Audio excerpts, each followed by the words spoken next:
안녕하세요. 네, D-16일 행정사 2차 행정사 실무법 출제 가능한 테마 위주로 한번 살펴보는 시간 계속 갖고요. 정말 시간이 빨리 갑니다. 정말 2주 좀 남짓 남았는데 정말 하루하루가 이렇게 빨리 가다니. 이제는 한 시분 단위로 좀 시간을 아껴가는 그렇게 공부해야겠죠. 그래서 일단 1번 바로 들어갈게요. 좀만 더 우리 힘내시죠. 토지 수용 재결에 대한 이의 신청이죠. 토지 수용 재결. 일단 재결에 대한 이의 신청입니다. 재결에 대한 이의 신청. 네, 토지 수용 재결에 대한 이의 신청에서 의의를 보면 중앙 토지 수용 위원회나 지방 토지 수용 위원회의 재결에 이의가 있는 자가 그죠? 중앙 토지 수용 위원회에 이의를 신청하는 거죠. 그래서 재결에 대한 이의 신청이고요. 그 다음에 그 부분을 쓰면 되겠죠. 그래서 이의 신청, 목차를 이의 신청을 적고 그 다음에 이의 신청에 대한 재결 그리고 이의 신청에 대한 재결의 효력이죠. 이렇게 적으면 되겠습니다. 그래서 중앙토지수용위원회 또는 지방토지수용위원회, 중앙토지수용위원회나 지방토지수용위원회에 이의가 있는, 재결에 대해 이의가 있는 자가 중앙토지수용위원회에 이의를 신청하는 거. 자, 이의 신청입니다. 그래서 중앙토지수용위원회 재결에 이의가 있는 자가 중앙토지수용위원회에 이의를 신청할 수 있는데요. 지방토지수용위원회, 일단 먼저 지방토지수용위원회에 재결에 이의가 있는 자는 해당 지방토지수용위원회를 거쳐서 중앙토지수용위원회에 이의를 신청할 수 있습니다. 그래서 이 이의의 신청은요, 정본을 받은 날로부터 30일 이내죠. 30일 이내에 하여야 되고요. 자, 이의 신청에 대한 재결입니다. 중앙토지수용위원회는 이의 신청을 받은 경우, 그죠? 이의 신청을 받은 경우 재결이 위법하거나 부당하다고 인정할 때 그 재결의 전부나 일부를 취소하거나 보상에 변경할 수 있죠. 그래서 중앙토지수용위는 이의 신청을 받은 경우 그 재결이 위법하거나 부당하다고 인정할 때 그 재결의 전부 또는 일부를 취소하거나 보상에 변경할 수 있습니다. 그래서 보상금이 늘어나는 경우 사업 시행자는요, 그 재결의 취소나 변경의 재결서 정본을 받은 날부터 30일 이내 보상금 받을 자에게 보상금 지급하여야 합니다. 보상금이 늘어난 경우 사업 시행자는 재결 취소 또는 변경의 재결의 정본을 받은 날부터 30일 이내에 보상금을 받을 자에게 그 늘어난 보상금을 지급하여야 합니다. 그래서 이의 신청에 대한 재결의 효력인데요. 자, 행정소송의 제기 기간 내에 소송을 제기하지 아니하거나 그 밖의 사유로 이의 신청에 대한 재결이 확정된 때, 그렇죠? 이의 신청.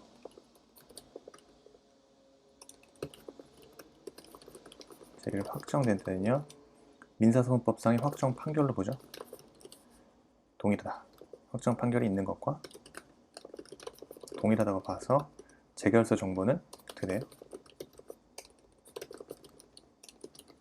백력 있는 판결의 정본과 동일한 효력을 갖습니다. 네, 됐죠? 네, 이거예요. 네. 다음이요. 토지수용위원회에 대한 이의 신청. 다음에 행정사법에서 나올 수 있는 게 이제 행정사의 권리, 그렇죠? 그래서 보수, 증명서 발급, 사무직원. 보수란 거는 행정사는 업무를 위임한 자로부터 보수받겠죠. 그래서 행정사와 사무직원은요, 업무에 관하여 당연히 보수 외에 어떠한 명목으로도 위임인으로부터 금전상 또는 재산상 이익이나 반대급부 받지 못하죠. 이거를 위반할 시에는요. 그래서 업무에 관하여 따로 보수 외에 금전이나 급부를 받은 경우 6개월 범위 내에서 업무정지 사유에 해당하고요. 또 100만 원 이하의 벌금에 처해집니다. 그리고 이제 행정사 하는 대표적인 업무 중에 증명서 발급 있죠. 그래서 업무에 관하여 사실 확인 증명서 발급, 그다음에 번역 행정사, 외국어 번역 행정사. 그래서 그가 번역한 번역물에 대하여 번역 확인 증명서 발급할 수 있죠. 괜찮은 것 같아요. 번역 발급 증명서. 증명서 발급 범위는요. 그 자신이 행한 업무에 관련한 사실과 자신이 번역한 번역문으로 한정하죠. 자, 사무직원 줄 수 있죠. 그 소속 사무직원을 지도 감독할 책임이 있고요. 또 중요한 것은 그 사무직원이 직무상 행한 행위는 그를 고용한 행정사의 행위로 봅니다. 그래서 사무직원 잘 뽑아야겠죠. 그가 한 직무상 행위는요. 그를 고용한 행정사의 행위로 보기 때문입니다. 이 정도 보시면 되겠죠. 다음이요. 심리. 이건 많이 나왔습니다. 그래서 심리란 일반적으로 그 심리대학술하시고 자, 의의 보겠습니다. 개념. 소송과는 일단 달리 그 비송 사건에서는 변론을 요하지 않죠. 일반적으로 신문의 방법에 의해서 심리를 하는 겁니다. 신문의 방법으로.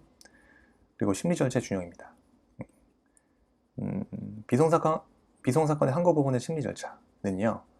특별한 규정이 없는 한 그 민사소송법의 항고 심의 절차에 관한 규정을 준용하죠. 그래서 비송 사건에 관한 특별한 규정이 있는 경우 그에 의하고요. 특별한 규정이 없는 경우에는 민사소송의 항고 심의 절차에 따라 진행하면 됩니다. 심리 방법입니다. 그래서 임의적 변론이죠. 그러니까 변론이란 것은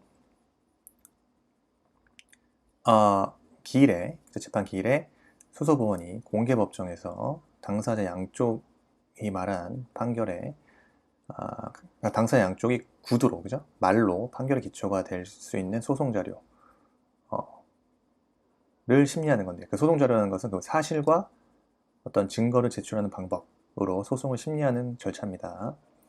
근데 이제 소송법상 판결 절차는요, 심리를 위해 반드시 변론을 열어야겠지만 비송사건의 재판은 판결이 아니죠. 결정으로서 하기 때문에 그 심리의 변론을 반드시 열어야 하는 게 아니고 임의적으로 열 수도 있습니다. 그러니까 반드시 열어야 되는 게 아니고요. 임의적 변론 절차에서는요. 변론이 열려도 반드시 길에 출석하여 말로 진술해야 하는 것은 아닙니다. 서면으로 제출해도 되고요. 따라서 그 민사소송법상의 그 기일의 해태 문제, 그러니까 진술 해태 문제나 진술 간주, 자백 간주, 소치와 간주 등의 적용은 없습니다. 그래서 신문에 의한 심리입니다. 신문에 의한 심리. 그래서 임의적 신문이고요. 비송사건 절차는 변론을 열지 않을 경우 일반적으로 신문의 방법에 의합니다. 필요적이 아니고 임의적이에요. 예외적으로 비송사건 사건 중에 재판 전 관계인의 의견 또는 진술을 듣도록 규정하고 있는 경우가 있습니다. 그러한 경우에는 당연히 그 의견이나 진술을 반드시 들어야 하고요. 다만 이제 진술을 청취할 필요는 없고 서면 진술도 가능하다는 것이 일반적 그 설명입니다. 그리고요, 신문은 당연히 비공개주의를 원칙으로 하죠. 물론 그 법원에서 그죠? 상당하다고 인정하는 자에게는 방청을 허가할 수 있습니다. 이게 이제 비송사건의 그 비쟁송성 그리고 간이성, 신속성의 요청에 의한 것이죠. 다만 이제 쟁송의 성격을 지닌 그 재판상 대위에 관한 사건은 비공개 원칙이 적용되지 않습니다. 다음 조서 작성이죠. 조서 작성. 자, 그 당연히 법원 사무관 등은요, 증인이나 감정인의 신문에 관하여는 필요적으로 조서 작성하고요. 기타 신문에 관하여는 필요하다고 인정하는 경우에 한해서 조서를 작성합니다. 그리고 검사의 신문 참여와 통지. 가 있고요. 그 다음에 사실 인정에 관한 원칙입니다. 사실 인정에 관한 원칙. 자, 절대적 진실 발견주의죠. 비송사건에서는요, 사실 인정에 관하여 절대적 진실 발견주의를 취하고 법원은 자유로운 방법으로 사실 조사를 행할 수 있죠. 객관적, 실체적 진실 발견을 위해 노력합니다. 다음 직권 탐지주의. 비송사건 절차에 있어서 사실 인정은 그죠? 법원은 직권으로 행해지고 법원이 자유롭게 사실 발견을 위해서 자료를 수집하고 조사할 수 있죠. 그리고요, 당사자 처분권 배제됩니다. 그래서 비송사건 절차에 있어서 사실 인정 오로지 법원의 직권으로 행해지기 때문에 민사소송 절차에 있어서와 같은 그 당사자 처분은요, 허용되지 않습니다. 그래서 청구의 포기나 일락 개념은 부정되죠. 당사자 자백이 법원을 구속하지 않고 그 의제 자백 등도 인정되지 않고 단지 법원이 사실을 인정함에 있어서 참작사유에 불과합니다. 입증 책임이요. 입증 책임 당연히 비송사건 절차에서 그 민사소송과 같은 증거 제출 책임이라는 의미에서의 주관적 입증 책임은 발생하지 않아요. 다만 어떤 그 사실의 진위가 불명일 때 그 사실을 요건으로 하는 재판을 받는 것이 불가능하여 불이익받을 수 있다는 의미의 객관적 책임은 존재할 뿐입니다. 자, 사실 인정의 방법이요. 먼저 사실 탐지하죠. 사실의 탐지는 뭐하죠? 자료를 수집하고요. 사실을 인정하는 방법 중에 증거 조사를 제외한 것을 말합니다. 그래서 당사자 변론은요, 법원의 직권 탐지를 보완하는데 그치고요. 당사자가 주장하지 않는 사실도 법원이 그 법원의 자기의 책임과 직권으로 수집하여 판결의 기초로 삼을 수 있습니다. 이러한 수집 의무는 당연히 무제한 적은 아니죠. 기록에 나타난 사실에 한한다는 것이 판례입니다. 그 다음에 증거조사. 비송사건에서의 증거조사 방법은요, 그 증인신문과 감정이 있죠. 증인신문하고 감정하고. 그러니까 증인과 감정인을 신문할 때는요, 조서를 작성해야 합니다. 자, 사실의 탐지와 증거조사의 촉탁이죠. 사실의 탐지와 증거조사를 다른 지방법원 판사에게 촉탁할 수 있습니다. 비송사건 심리, 유사하게 작년에 나왔지만 일단 이거는 꿰고 있어야 됩니다. 비송사건의 심리 중요합니다. 그 다음에요, 행정사법 폐업 휴업 신고. 이거 한 번도 안 나왔던 것 같은데, 네, 이번 나올 수 있겠죠. 아직 행정사 되지도 않은 사람한테 폐업 신고, 휴업 신고에 대해서 약수를 하시오. 충분히 뭐 나올 수도 있지 않나요? 네. 요새 워낙 경기가 안 좋아서, 그죠? 섣불리 열지 마, 개업하지 마라, 이런 취지에서 날 수도 있을 것 같기도 하고. 어쨌든 보겠습니다. 그래서 폐업 신고는요, 행정사가 그죠? 폐업한 경우 본인이, 사망한 경우에는 가족, 동거인이 혹은 그 사무직원이 지체 없이 그 사실을 그 시장 등에게 신고해야 하죠. 그리고 폐업한 행정사가 다시 시작할 때도 신고해야 됩니다. 그리고요, 휴업한 행정사가 2년이 지나도 업무를 다시 시작하지 않아 폐업한 것으로 간주합니다. 그러니까 2년 이상 휴업을 계속해 업무를 다시 시작하지 않아 폐업한 것으로 봅니다. 그 다음에 행정제재 처분 효과의 승계입니다. 자, 폐업 신고를 한 후에 다시 시작하는 신고를 한 행정사는요, 폐업 신고 전에 행정사 지위 승계하죠. 그 다음에 폐업 신고 전에 행정사에 대하여 업무의 정지에 해당하는 위반 행위를 한 사유로 행정처분의 효과는 처분일로부터 1년간 업무를 다시 시작하는 신고를 한 행정사에게 승계됩니다. 그 다음에 업무를 다시 시작하는 신고를 한 행정사에 대하여 폐업 신고 전 행정사의 업무에 정지에 해당하는 위반 행위를 사유로 행정처분할 수 있죠. 이 경우에 폐업한 신고와 기간과 폐업 사유 등을 고려해서 업무 정지 기간을 정해야만 하죠. 폐업 신고를 한 날부터 업무를 다시 시작하는 신고를 한 날까지의 기간이 1년 넘는 경우 그러하지 않습니다. 자, 휴업 신고. 자, 신고 의무 있죠? 행정사가 3개월이 넘도록 휴업하거나 휴업한 행정사가 업무를 다시 시작한다? 신고해야죠. 3개월이 넘도록 휴업하거나 휴업한 행정사가 업무 다시 시작할 때 시장 등에 신고해야 합니다. 업무 정지 사유는요, 행정사가 휴업 신고를 하지 아니한 경우 행정사 사무소 소재지를 관할하는 시장 등은 6개월 범위 내에서 기간 정하여 업무의 정지 명할 수 있죠. 그 다음에 업무 정지 처분을 받고도 그 업무 정지 기간에 행정사 업무를 한 경우 행정사 자격 취소되겠죠. 행정사 자격 취소되며 1년 이하의 징역 1천만 원 이하의 벌금 부과됩니다. 네, 이것도 꼭 정리하시고요. 다음, 갑은 주택을 소유하고 있는데 지역의 한국토지주택공사가 시행하는 주택건설사업 시행지로부터 사업 시행지구로 편입되면서 갑주택 등 수용되었다. 자, 사업 시행자인 한국토지주택공사는요, 공익사업을 위해서 토지 등의 취득 및 보상에 관한 법률 78조에 따라서 2주 대책 일환으로 주택 특별 공급을 실시하기로 했다. 그 후 갑은요, 주택 공급에 관한 규칙 19조 제1항 3호의 규정에 따라서 A아파트 입주권 특별 분양하여 줄 것을 신청했다. 그런데 한국토지주택공사는 갑이 A아파트 입주자 공고일을 기준으로 무주택 세대주가 아니어서 대상자에게 해당되지 않는다는 이유로 특별 분양 신청을 거부했다. 그때 갑이 특별분야 신청 거부에 대해서 행정심판법의 권리구제수단에 대해서 검토하라. 자, 1번 행정심판법상 그죠? 권리구제수단이죠. 그러면은 자, 우선 행정심판 목차대로 볼게요. 행정심판. 자, 조정 절차입니다. 그래서 행정심판부터 권리구제수단. 일단 조정 절차인데요. 위원회는요, 행정심판위원회는 일단 조정 절차. 행정심판위원회는요, 당사자의 권리 및 권한의 범위 내에서 당사자의 동의를 받아서 심판 청구에 신속하고 공정한 해결을 위해서 조정을 할 수 있습니다. 다만 예외가 있죠. 그 조정이 공공복리에 적합하지 아니하거나 다음 해당 처분의 성질에 반하는 경우 그러지 않습니다. 그래서 위원회는 당사자의 권리 및 권한의 범위에서 당사자의 동의에 신속하고 공정한 해결을 위하여 조정을 할 수 있습니다. 할 수 있다. 다만 그 조정이 공공복리에 적합하지 아니하거나 해당 처분의 성질에 반하는 경우 그러하지 아니하다. 다음에 의무이행심판이죠. 자, 의무이행심판이란 당사자의 신청에 대한 행정청의 위법 또는 부당한 거부 처분이나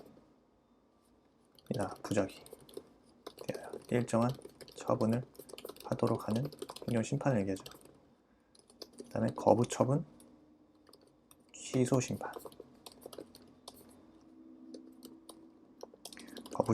거부 처분, 취소 심판이요. 자, 거부 처분, 취소 심판은 행정심판법은요, 재결에 의해서 취소되거나 무효 또는 부존재로 확인되는 처분이 당사자의 신청을 거부하는 것을 내용으로 하는 경우 그 처분을 한 행정청이요, 재결의 취지에 따라 다시 이전의 신청에 대한 처분을 하여야 합니다. 한다고 규정. 그래서 거부처분 취소심판 인정하고 있습니다. 거부처분 취소심판. 재결에 의해서 취소되거나 무효 또는 부존재로 확인되는 처분이 당사자 신청을 거부하는 것을 내용으로 하는 경우 그 처분을 행정청은 재결의 취지에 따라서 다시 이전의 신청에 대한 처분을 하여야 한다는 거부처분 취소심판을 규정함으로써 입법적으로 거부처분 취소심판 인정하고 있습니다. 그 다음에 가구제. 그렇죠? 가구제. 그래서 대표적인 집행정지와 임시처분이 있죠. 네, 처분. 우선 집행정지는요,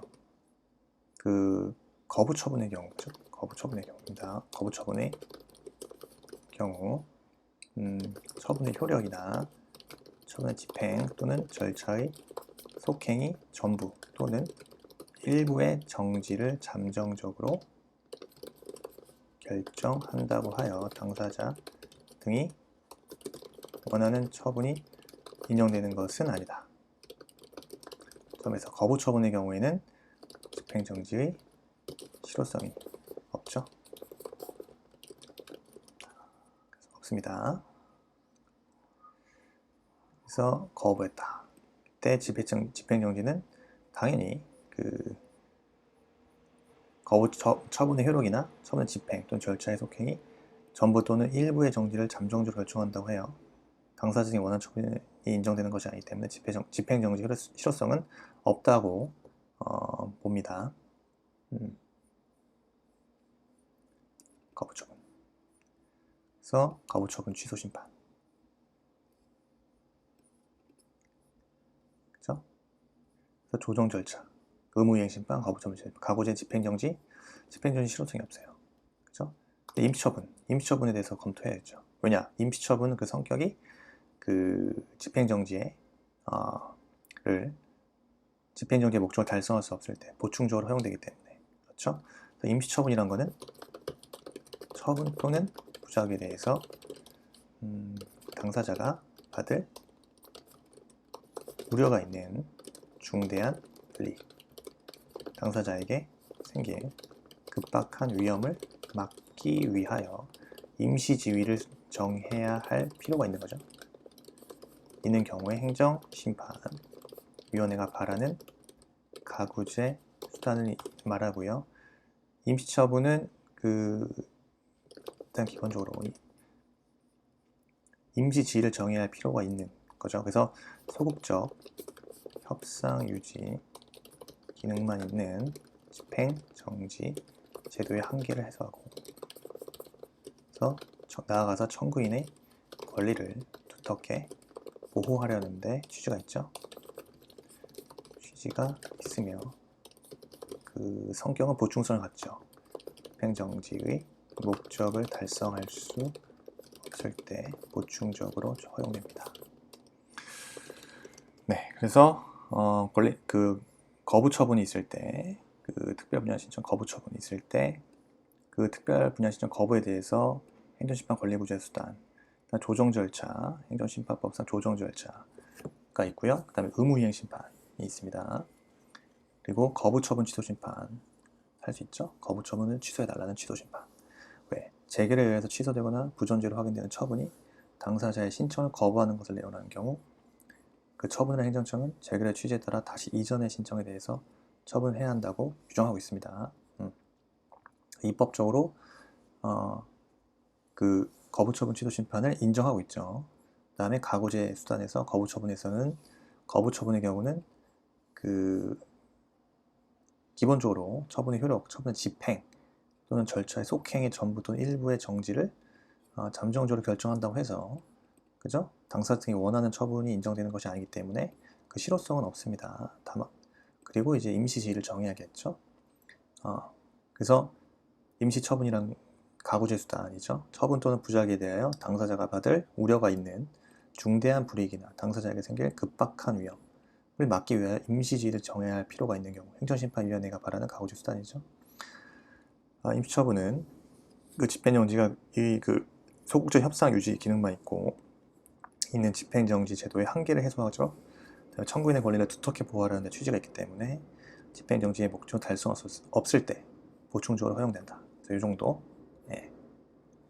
거부 처분에 있어서의 행정심판법상의 권리구제 수단 정리해야겠죠. 이론적으로도 정리해놔야 됩니다. 이거. 자, 일단 봤던 모듈 1세트는 이 정도 하고요. 자, 행정심판법 더 추가적으로 정리하겠습니다. 일단 이번에는 여기까지 하고요. 일단 연습 많이 하셔야 돼요. 이 강의 자체는 솔직히 말해서 여러분들한테 의미가 없을 수 있어요. 왜냐하면 다 아는 내용이니까. 더 중요한 것은 뭐다? 이런 유튜브 강의는 짧게 보시고 직접 써보라. 무조건 써보라. 직접 쓰세요. 필사만이 어떻게 보면은 정답입니다. 목차 잡고 키워드 작성하고 개념은 일단 다 적어봐야죠. 개념은 개념은 싹 다 암기해야겠죠. 그리고 문제 적용. 이런 것들, 그러니까 자기가 이런 것들이 실전 감각, 실전 문제잖아요. 실전에서 가장 실전답게 이런 것들을 반복 훈련했을 때 정말 실제 시험장에서 가장 빛을 발할 수 있다. 그러니까 지금은 실전으로 가야 된다. 다른 정답이 없습니다. 쇼토이닷컴에서 마음껏 쓰시고 마음껏 연습하십시오. 이상 수고하셨습니다. 감사합니다.